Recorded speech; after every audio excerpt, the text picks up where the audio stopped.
कभी सोचा है कि जिस कैमरे को घर की सुरक्षा के लिए लगाया है, क्या वो जासूसी भी कर सकता है? आज हम बात करने वाले हैं भारत में सीसीटीवी कैमरों पर लगने वाले एक संभावित बैन के बारे में, और साथ ही ये भी जानेंगे कि कैसे हमारी सुरक्षा ही हमारी सबसे बड़ी कमजोरी बन सकती है। यही वो सवाल है जो आज लाखों लोगों के मन में है। क्या वो डिवाइस जिसे हमने अपनी हिफाजत के लिए चुना, असल में हमारे ही खिलाफ एक हथियार बन सकता है? तो आखिर ये खतरा आता कहाँ से है? चलिए इसको थोड़ा और गहराई से समझते हैं कि कैसे एक सिक्योरिटी डिवाइस एक वल्नरेबिलिटी यानी एक कमजोरी में बदल जाता है। देखिए, आजकल के जो स्मार्ट सीसीटीवी कैमरे हैं ना, वो सिर्फ रिकॉर्ड नहीं करते, वो इंटरनेट से जुड़े होते हैं। ये इसलिए होता है ताकि हम कहीं से भी अपने फोन पर लाइव फीड देख सकें। लेकिन इसका एक छिपा हुआ पहलू भी है। आपकी वीडियो फीड सिर्फ आपके फोन पर नहीं आती, बल्कि वो कैमरा बनाने वाली कंपनी के सर्वर पर भी स्टोर होती है। ये पूरी प्रोसेस एक चेन की तरह काम करती है। कैमरा वीडियो रिकॉर्ड करता है, वो फीड आपके पास आती है, लेकिन साथ ही साथ वो कंपनी के सर्वर पर भी जाती है। और यहीं पर, इसी पॉइंट पर सबसे बड़ा खतरा छिपा है। अगर उस कंपनी का सर्वर मजबूत नहीं है, तो हैकर्स के लिए उसमें घुसना बहुत आसान हो जाता है। और सुनिए, ये कोई मनगढ़ंत डर नहीं है। कुछ समय पहले एक ऐसी घटना हुई जिसने देश की सुरक्षा एजेंसियों के भी होश उड़ा दिए।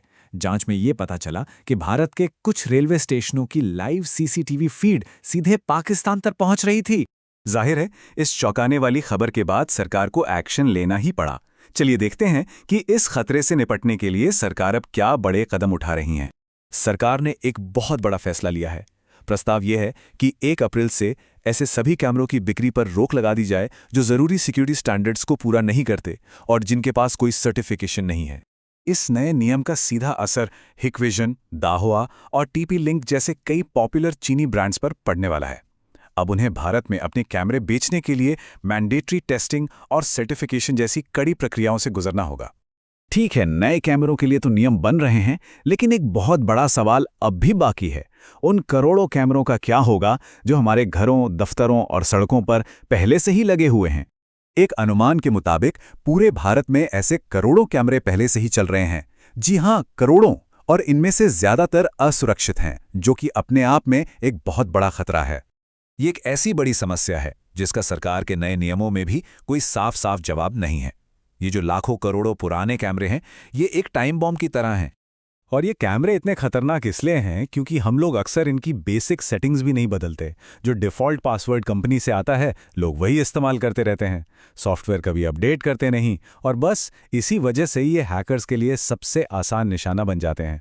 लेकिन ये खतरा सिर्फ हमारे घरों तक ही नहीं है।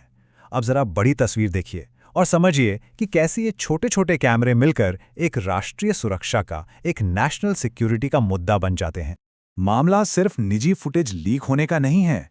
सोचिए, अगर कोई दुश्मन देश इन लाखों कैमरों के नेटवर्क को एक साथ हैक कर ले तो वो इन्हें साइबर वॉर में एक हथियार की तरह इस्तेमाल कर सकते हैं। देश में बड़ी आसानी से अफरा तफरी मचाई जा सकती है। और ऐसा हो भी चुका है। हाल ही में ईरान और इजराइल के बीच जब तनाव बढ़ा, तो हैकर्स ने सीसीटीवी नेटवर्कों को ही हथियार बना लिया था। उन्होंने कैमरों को हैक करके आम लोगों को निशाना बनाया और शहर में दहशत फैलाने की कोशिश की। तो इस पूरी कहानी से हमें क्या सीखना चाहिए? इसका सबसे जरूरी सबक क्या है? सबक ये है कि सिर्फ कैमरा खरीद कर लगा देना ही काफी नहीं है। असली जिम्मेदारी तो उसके बाद शुरू होती है। ये पक्का करना कि वो कैमरा और उसका नेटवर्क पूरी तरह से सुरक्षित है। तो अगली बार जब भी कोई सीसीटीवी कैमरा दिखे, तो खुद से ये सवाल जरूर पूछना चाहिए, क्या जिस चीज को मैंने अपनी सुरक्षा के लिए लगाया है, कहीं वही मेरी सबसे बड़ी कमजोरी तो नहीं बन गई?